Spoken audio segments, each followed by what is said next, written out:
hitako ny teninao ka nohaniko, hitako ny teninao ka nohaniko. Famerenana ny lesona sekoly sabata ho an'ny lehibe arahinao eto amin'ny Hope Fire Radio miaraka amin'ny imprimerie adventiste. Hitako ny teninao ka nohaniko, hitako ny teninao ka nohaniko.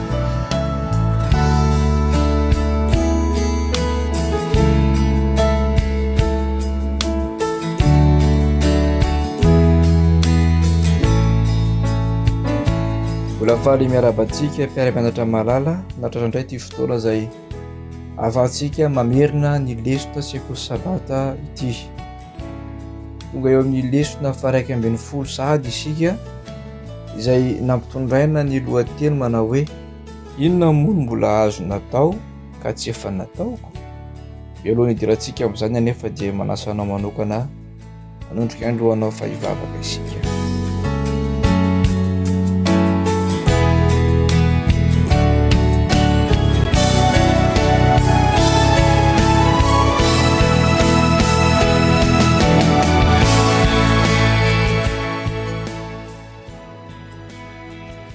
Andriamanitra tomponay masina sy tsara indrindra any an-danitra, dera sy misaotra ary mankalaza ny anaranao zahay manao fotoana ahafahanay mandinika ny teninao. Eteza hiaraka aminay mandritry ny fianarana leson'Andriamanitra ary aza mafona mahasaraka anay. Amin'rafo mamela ny tsy famendrehanay, patonona ny vavaka, anaran'i Jesosy rindriany. Amen.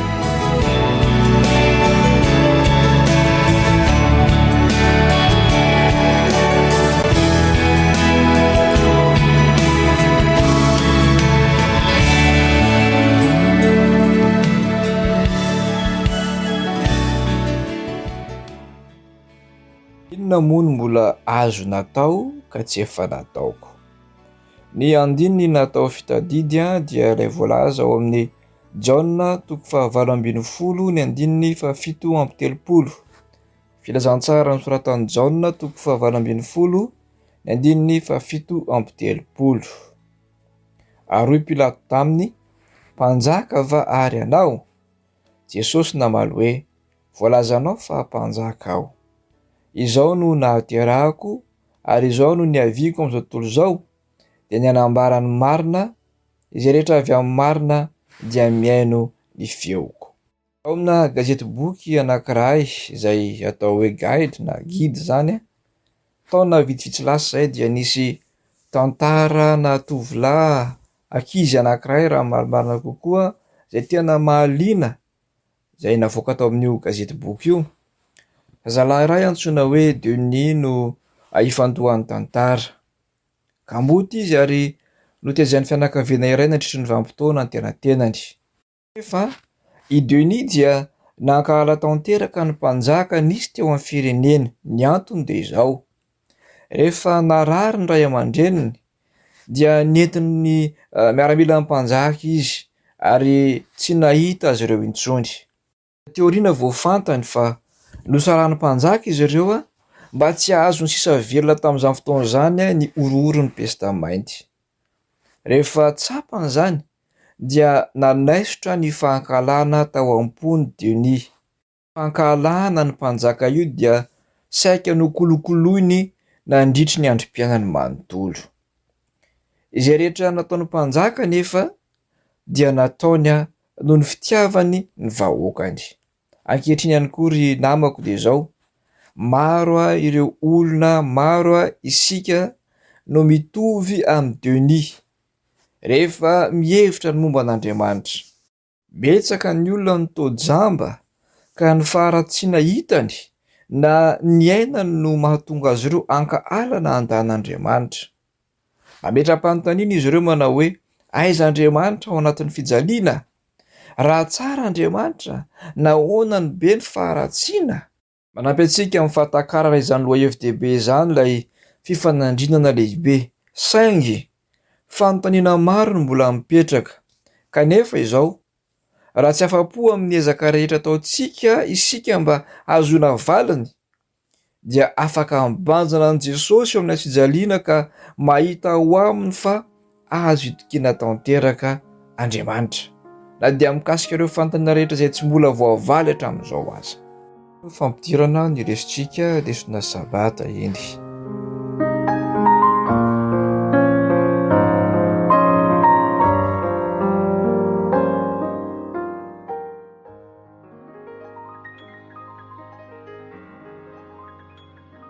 Ndeha hiroso amin'ny lesona alahady isika, Kristy ilay mpandresy.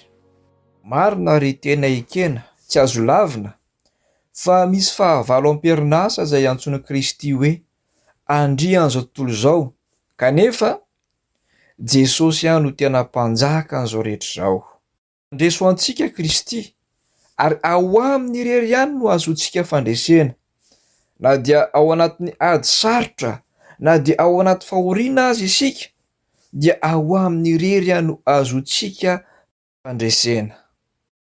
Manohitra tsy angotsahatra ilay fahavalo ny asan'i Kristy. Raha mijery ny soratra masina isika, dia faritany toy izao ny devoly. Voalohany, izy ilay mpamitaka izao tontolo izao hatramin'ny taloha. Faharoa, devoly ilay mpanendrikendrika sy mpiampangan'Andriamanitra sy ny vahoakany any an-danitra. Ary fahatelo, izy ilay andriana sandoka izao tontolo izao. Izao anefa, na milaza aza ny soratra masina fa mpamitaka, mpanendrikendrika, mpiampanga ary andrian'izao tontolo izao Satana, dia mampiharihary kosa fa i Jesosy Kristy no mpandresy an'i Satana amin'ny lafiny rehetra. Hitantsika amin'ny andininy natao fitadidy ao amin'ny Jaona 7:17, andengio verentsika vakina ilay teny. Ary hoy Pilato taminy, mpanjaka va ary ianao? Ary Jesosy namaly hoe, voalazanao fa mpanjaka aho. Izao no nahaterahako ary izao no niaviako amin'izao tontolo izao, dia ny hanambara ny marina. Izy rehetra avy amin'ny marina dia mihaino ny feoko. Mpiara-mianatra malala, tonga teto amin'izao tontolo izao Jesosy mba hanambara ny marina. Ary izao, tamin'ny fomba farany tampony teo amin'ny fijaliana no nanehoan'i Jesosy ny fahamarinana sy ny fitiavan'Andriamanitra tonga lafatra, izay nahariariny tamin'izany ny fitaky ny devoly tamin'ny fanendrikendrehany azy. Ary izao ihany koa no ataovy ao an-tsaina, fa horavan'i Kristy ny fanjakan'ny devoly. Ary fantatry ny devoly tsara fa kely sisa ny androny. Apokalipsy 2:12. Ary rehefa horavana tanteraka izany fanjakan'ny devoly izany, dia Kristy no hanjaka mandrakizay. Izao no tena tokony ataontsika ao an-tsaina. Na inona ataon'ny Satana amin'ny farany, dia izao fahavalo efa resy izy.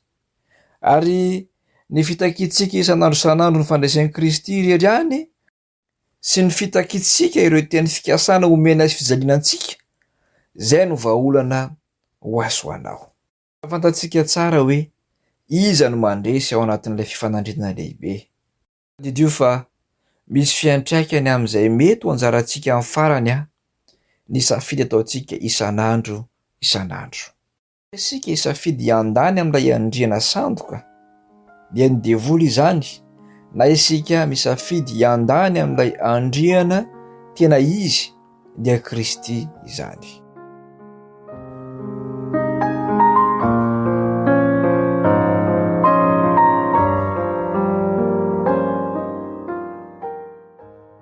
Lesona ratsinainy, ilay marina sy mpanamarina. Tsy misy mihitsy hoe diso no manamarina, fa tsy maintsy marina no mpanamarina. Ndeha ovakitsika ny Jaona 1:7-9. Amin'ny anaran'i Jesosy, izay manota dia avy amin'ny devoly, satria ny devoly manota hatramin'ny voalohany. Izao no nisehoan'ny zanak'Andriamanitra, dia ny handrava ny asan'ny devoly. Mandrava ny asan'ny devoly mandrakariva ny asan'i Kristy, kanefa mandalo dingana anankiroa vao tena resy tanteraka ny fahavalo sy ny fanjakany. Voalohany, ny azo fijaliana no nentin'i Kristy nampianjaanja ny fitaky Satana izay nanendrikendrehany an'Andriamanitra. Avy eo dia horavana Satana sy ny fanjakany any amparany. Neovaka itsika ny Romanina 7:7-20 ka hatramin'ny 9:20. Romanina 7:7-20 ka hatramin'ny 9:20. Fa samy efa nanota izy rehetra ka tsy manana ny voninahitra avy amin'Andriamanitra. Nefa hamarinina maimaim-poana amin'ny fahasoavana izy no ny fanavotana izay ao amin'ny Kristy Jesosy. Izay nasehon'Andriamanitra tamin'ny rany no fanavotana amin'ny finoana hanehoana ny fahamarinany amin'ny tsy nahamarin'Andriamanitra ny fahotana lasa tamin'ny fandeferany, mba hanehoana ny fahamarinany ankehitriny, mba ho marina izy sady hamarinina izay manana finoana an' Jesosy, ahizary ny fireriana efa foana izany.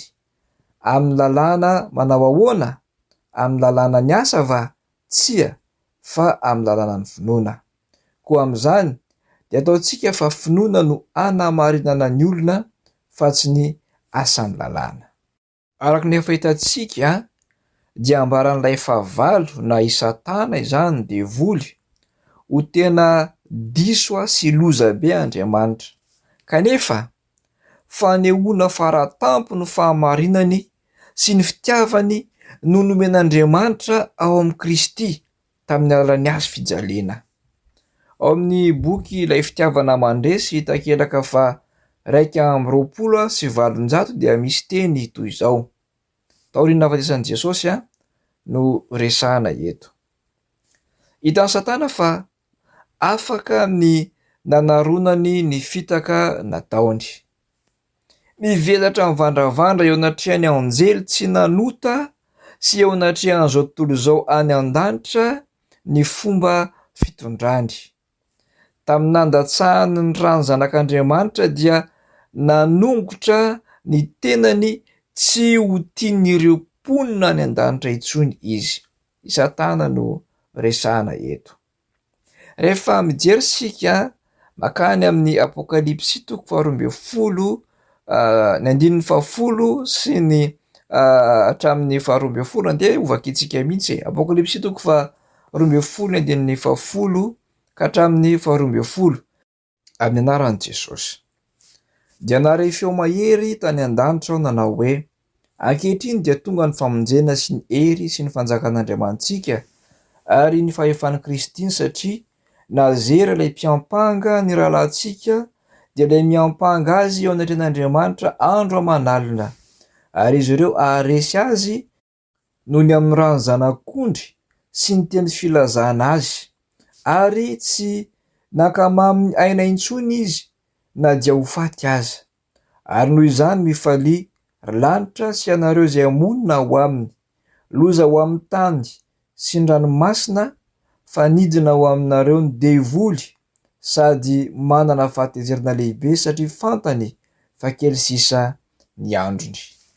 Dia andeha ho jerentsika indray ny Genesisy 3:1-5. Genesisy 3:1-5.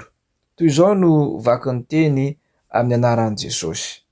Genesisy 3:1-5. Dia ampifandrafesiko ianao sy ny vehivavy ary ny taranakao sy ny taranany. Izy anoritoro ny lohanao ary ianao kosa anoritoro ny ombelay tongony. Ry mpiara-mianatra malala, manome porofo marobe ho antsika ny tantaran'ny fanavotana. Mahazo matoky isika fa Andriamanitra mihitsy no manome antsika fandresena amin'ny farany. Noho izany aoka isika tsy hisalasala, atoko tanteraka an'Andriamanitra satria aza ny fandresena. Rehefa miandany amin'ny Kristy ilay marina isika dia ho hamarininy ihany koa.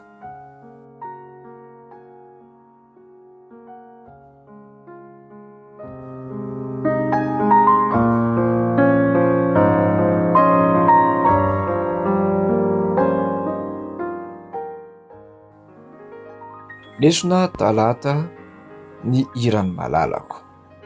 Ny fitiavan'Andriamanitra sy ny fahamarinany no nasehony tamin'ny fomba mahagaga tao anatin'ilay fifanandrinana lehibe. Saingy mbola betsaka ny mety anontany hoe sao mbola misy zavatra hafa tokony ho nataon'Andriamanitra mba hanakanana na hanafoanana ny faharatsiana? Any am-boalohany dia hitantsika fa manaja ny safidy Andriamanitra. Izay no endrika isehon'ilay fifanandrinana lehibe. Safidy io dia malalaka ary ilaina mba hahatsara indrindra ny fifandraisam-pitiavana misy eo amin'Andriamanitra sy ny olombelona. Ankoatr'izay dia izao, manaraka ny fepetra sy fitsipika iray-pitondran-tena izy ao anatin'ilay fifanandrinana mahakasika ny toetrany. Tsy misy afa-tsy ny fanaporofona ny fitiavany no ahafahany mandresy amin'ny ady. Vakintsika ny Isaia 5:1 ka hatramin'ny 4. Isaia 5:1 ka hatramin'ny 4. Ny anaran'i Jesosy: aoka aho hirany amin'ny malalako, dia ny hiran'ny malalako ny amin'ny tanimbolobony. Ny malalako manana tanimboloboka tao ankavoana lonaka. Dia nasainy io ka nesoriny ny vato ary novoleny karazam-boaloboka tsara. Sady nanao tilikambo teo afovoany izy ary nandavaka famiazam-boaloboka teo.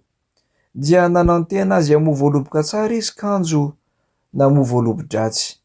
Ka noho izany ry mponina any Jerosalema sy ny lehilahy any Joda, masina ianareo, tsarao aho sy ny tanimboloboko. Inona moa no mbola azo natao tamin'ny tanimboloboko ka tsy efa nataoko taminy? Koa raha nanantena azy hamoa voaloboka tsara aho, nahoana no namoa voalobo-dratsy izy? Ry mpiara-mianatra namako, mihira ho an'ny malalany sy ny tanimboloboko iray Isaia ao amin'ireo andininy ireo. Andriamanitra no tompon'ny tanimboloboko ary maneho ny vahoakan'Andriamanitra ny tanimboloboko.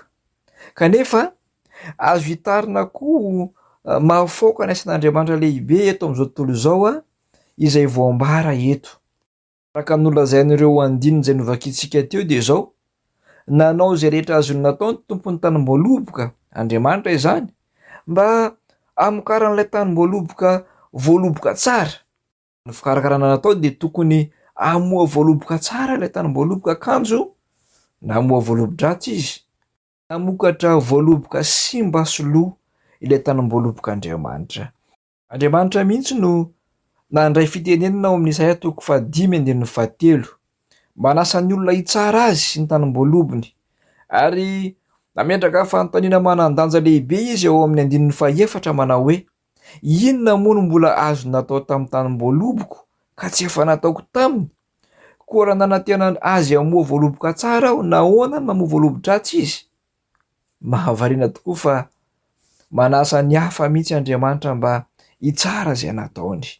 Namako, rehefa mibanjina ny azo fijaliana isika, izay nanoran'i Kristy ny tenany mba ho fanatitra ny fahatantsika rehetra, dia mino aho fa hisy heviny goavana ilay fanontaniana manao hoe: inona moa no mbola azo natao tamin'ny tanimboloboko ka tsy efa nataoko taminy? Ny ain'i Kristy ny rany mihitsy no nalatsaka ho fanavotana aisanao. Noho izany dia manasa anao mba hiezaka mandrakariva hamoa voaloboka tsara eo amin'ny fiainantsika isan'andro, dia ireo toetra tsara izay tokony asehontsika izany, ireo toetra mendrika ny antsoina hoe zanak'Andriamanitra antsika. Ary rehefa manana an'izany toetra izany isika dia fantatra ary azo antoka fa miandany amin'ilay mpandresy mandrakariva dia tsy iza fa Jesosy Kristy izany.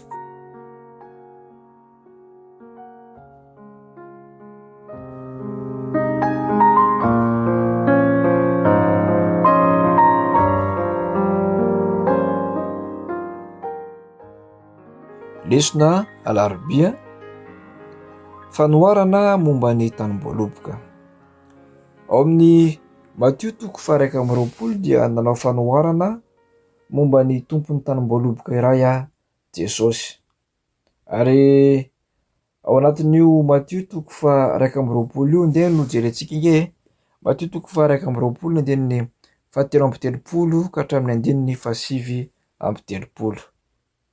Amin'ny anaran'i Jesosy: mianoa fanoharana hafa koa, Nisy lehilahy tompontrano nanao tanim-boaloboka dia namefy azy manodidina dia niady famiazana teo anatiny. Dia nanao tilikambo ary dia naofany tamin'ny olona mpiasa tany zany ka nandeha ho any amin'ny tany hafa izy. Ary rehefa mby akaiky ny taom-pahavokarana dia naniraka amin'ny mpanompony izy akany amin'ny mpiasa tany handray ny vokatra. Fa ny mpiasa tany nisambotra ny mpanompony ka ny anankiray nokapohiny ary ny anankiray no vonony ary ny anankiray notorahany vato. Dia naniraka mpanompo hafa koa indray izy, maro no teo, dia nataony toy izany koa ireny. Ary noho ny farany dia naniraka ny zanany akany aminy izy ka nanao hoe hanaja ny zanako izy kanjo. Ny mpiasa tany noho ny nahita ny zanaka dia niresaka hoe ity ny mpandova, nde ho vonoantsika izy dia ho lasantsika ny lovany. Ary nisambotra azy izy ka namoaka azy teo ivelan'ny tanim-boaloboka dia namono azy. Tao anatin'io fanoharana io dia naverin'i Jesosy tanteraka izay voalaza ao amin'ilay hiran'i Isaia, ilay Isaia 5 no jerevantsika teo aloha, amin'ny tanim-boaloboka sy ny tompony. Ary ao anatin'io fanoharana ao amin'ny Mateo 1:20 io dia ahitantsika fa naniraka ny mpanompony Andriamanitra no ilay tompona tanim-boaloboka eto. Naniraka ny mpanompony izy dia tsy iza fa ireo mpaminany izany. Ary noho ny farany dia naniraka an' Jesosy izy satria nieritreritra ilay tompo tanim-boaloboka. Fanoharana moa zany no resahan' Jesosy eto fa mba hanaja ilay zanany ireto mpiasa tany ireto kinanjo no vonony ilay zanaka izay nirahana mba haka ny vokatra izay novokarana tamin'izany fotoana izany. Nilaza mantsy araka ny hitantsika teo hoe ity no mpandova, andeha ho vonoantsika izy dia ho lasantsika ny lovany. Ary nisambotra azy izy ka namoaka azy teny ivelan'ny tanim-boaloboka dia namono azy. Hitantsika izany teo amin'ny 9:7 sy ny 9:7. Io fanoharana mahakasika ny tanim-boaloboka io no anisany atakarantsika ihany koa ny alehiben'ny fitiavan'Andriamanitra izao tontolo izao, izay nomeny ny zanany malalany. Jaona 3:20 fantatsika tsara fa toy izao no nitiavan'Andriamanitra izao tontolo izao, nomeny ny zanany lahatokana mba tsy ho very izay rehetra mino azy fa hanana fiainana mandrakizay. Toetra n'Andriamanitra ny fitiavana ary mpiara-mianatra malala, ary ao anatin'izany fitiavana izany no anehoan'Andriamanitra amintsika fa izy ilay Andriamanitra mihevitra antsika ary ny tanjony dia ny hamonjena isanao. Voaporofo teo amin'ny fijaliana fa nanao izay rehetra azony natao Andriamanitra mba andresena sy hamongorana ny ratsy, sady tsy nosakanany, tsy ho afaka andrombona koa ny fitiavana marina. Ny fahafatesan'i Kristy teo amin'ny fijaliana no fomba tsara indrindra hitan'Andriamanitra anehoana amin'izao tontolo izao fa izy no mpandresy. Izao raha mijaly ny olona ao anatin'ny fifanandrinana lehibe dia Andriamanitra no mijaly indrindra. Hitantsika ny fijaliana teo amin'ny fijaliana, hitantsika ny fahoriana ny aretan'i Kristy teo amin'ny fijaliana, vokatry ny fahotana. Isaia 3:17 nitondra ny aretintsika tokoa izy sady nivesatra ny fahorintsika kanjo isika kosa nanao azy ho nokapohina sy nasian'Andriamanitra ary nampahoriana. Nijaly Kristy ho famonjena antsika.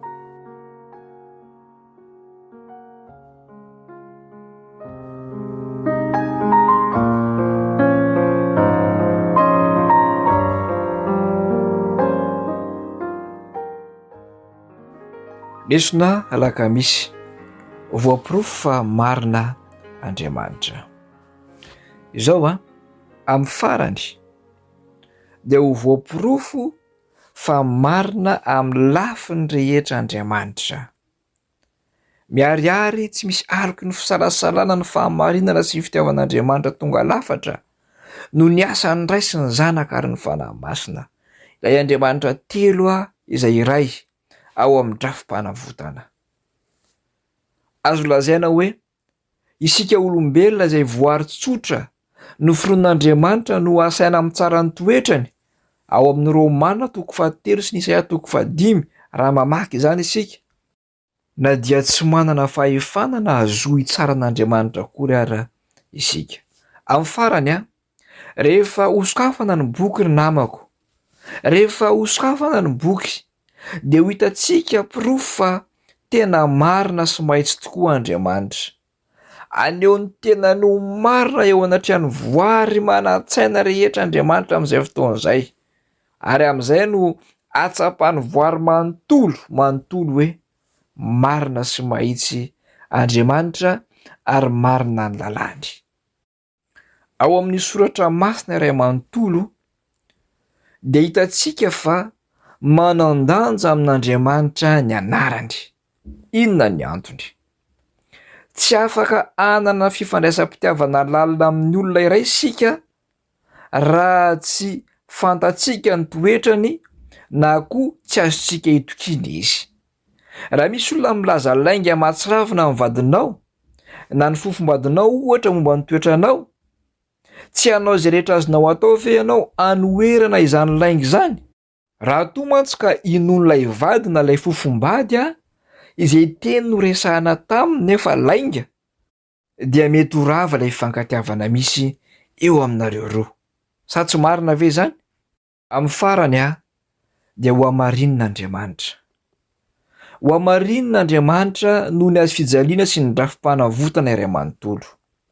Ho hamarinina eo anatrehan'izao tontolo rehetra izao izy, ao anatin'ilay fitsarana famotim-pitorana mialoha ny fiverenan'i Kristy fanondroany.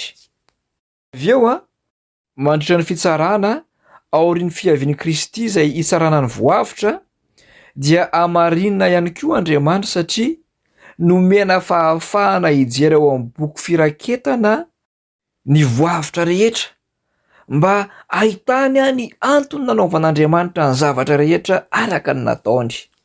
Amin'izay fotoana izay dia ho hitan'izy ireo fa tampitiavana sy fahamarinana tonga lafatra mandrakariva no nanaovan'Andriamanitra ny fitsarany rehetra.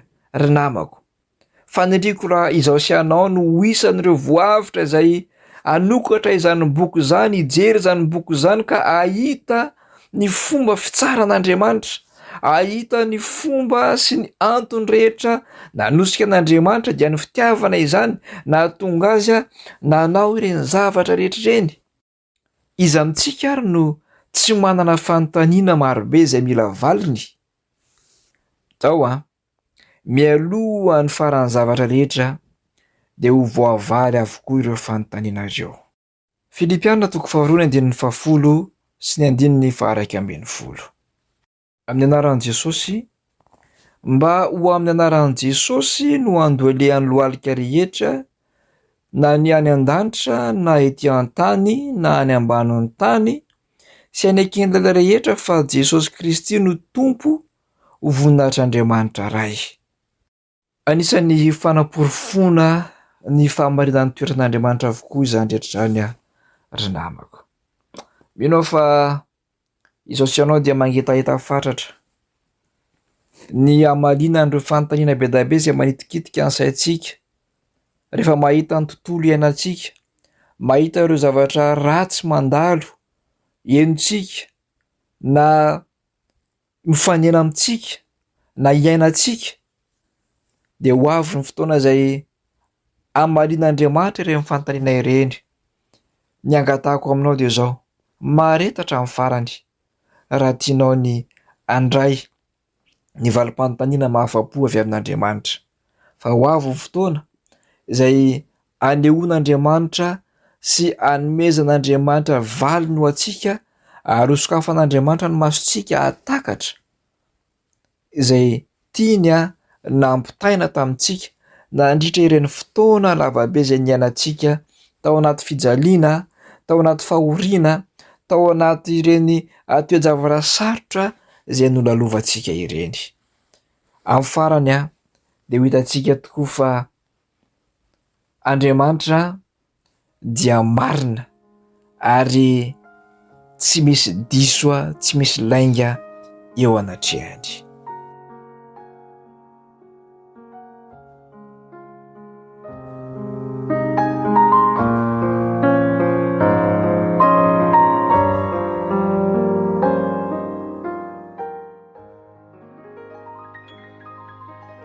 Ao amin'ny lesona zoma moa ilay fianarana fanampiny dia misy paragrafy anankiray izay notsongaina manokana tao amin'ilay boky Testimonies for the Church, boky fahasivy izany ao amin'ny takelaka 520 ka hatramin'ny takelaka 720. Ny lohateny dia hoe The Reward for Earnest Effort. Raha dika amin'ny teny malalaka dia izao hoe ny valisoa ny ezaka mafy. Toy izao no voalaza ao. Any amin'ilay tontolo avy dia hazava tsara amintsika izay rehetra nanahiran-tsainantsika na saritakarina teo amin'ny fitoran'Andriamanitra. Ho velarina eo anoloantsika ny tsiambaratelon'ny fahasoavana. Raha tsy nahita afa-tsy savorovoro sy fahadisom-panantenana ny saintsika voafetra teo aloha, dia ahita firindrana mahafinaritra kosa. Ho fantatsika fa ny fitiavan'Andriamanitra mandrakizay no andamina ireny toe-javatra izay toa fitsapana mamay ireny. Rehefa tsapantsika ny fikarakarana mamy ataon'ilay mahatonga ny zavatra rehetra hiara-miasa soantsika, dia iravoravo amin'ny fifaliana tsy hailazaina sy be voninahitra isika. Ry mpiara-mianatra namako, manana fanantenana isika fa na mandalo toe-javatra sarotra aza dia mbola hivoaka mpandresy miaraka amin'Andriamanitra. Inona moa no mbola azo natao ka tsy efa nataoko? Andriamanitra no miteny eto. Efa nanao Andriamanitra, efa niezaka Andriamanitra, naneho ny porofom-pitiavana hatramin'ny fahafatesana teo amin'ny fijaliana. Natao izany satria tia antsika izy, ary natao izany satria manaporofo amintsika fa mpandresy izy, ary ny fijaliana no fitaovana nentina andresena ny Satana. Ho fanehoana amin'izao tontolo izao fa fahavalo efa resy Satana. Hoe ty ampamaranana dia izao: ndeha isika hiandany tanteraka amin'Andriamanitra, ndeha isika hiantoraka tanteraka amin'Andriamanitra, ndeha isika hifikitra tanteraka amin'Andriamanitra. Ilay Andriamanitra marina sy mahitsy, ilay Andriamanitra fitiavana sy mikarakara ary mihevitra no mahasoa antsika isan'andro isan'andro. Dia izay no lesontsika nandritry ny herinandro namako. Amin'ny fotoananao amin'ny manaraka indray, Andriamanitra ny omba sy tantana, hiaro sy hivimbina, hatanteraka ny fikasana rehetra izay ho kasantsika, ka na mandalo ady sarotra isika, na mandalo fahoriana, mandalo fijaliana, kotsatra ny maso isan'andro isan'andro no nietraketraka ny tany, dia izao tsarovy fa mpandresy isika miaraka amin'Andriamanitra, ary mahatoky isika fa ho avy ny fotoana izay ampibaribariana amintsika izany fandresena izany, dia tsy ho ela intsony ka maharetatra amin'ny farany. Andriamanitra ny omba antsika amin'ny manaraka indray mialohan'ny tena hisarantsika nefa dia manasa anao hanondrika ny lohanao va hivavaka isika.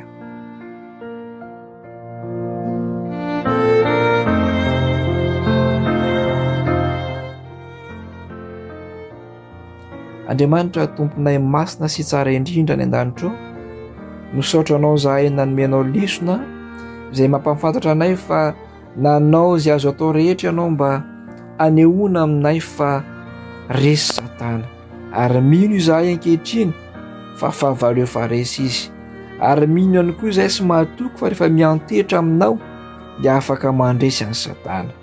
Meo anay ny hery, meo anay ny fanahy masina mba hitaridarana anay, ahafanay manohitra azy sy ahafanay mandositra ny asany maizina rehetra.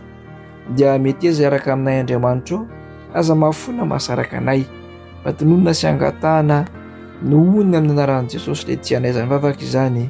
Amen.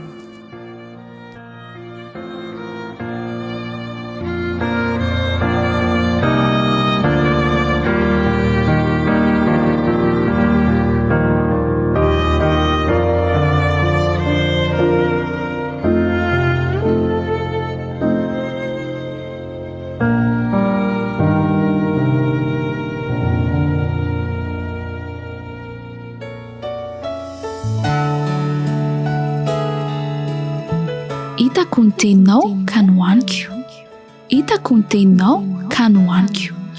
Famerenana ny lesona sekoly sabata ho an'ny lehibe arahinao eto amin'ny Hope Fire Radio miaraka amin'ny imprimerie adventiste. Hitako ny teninao ka nohaniko. Hitako ny teninao ka nohaniko.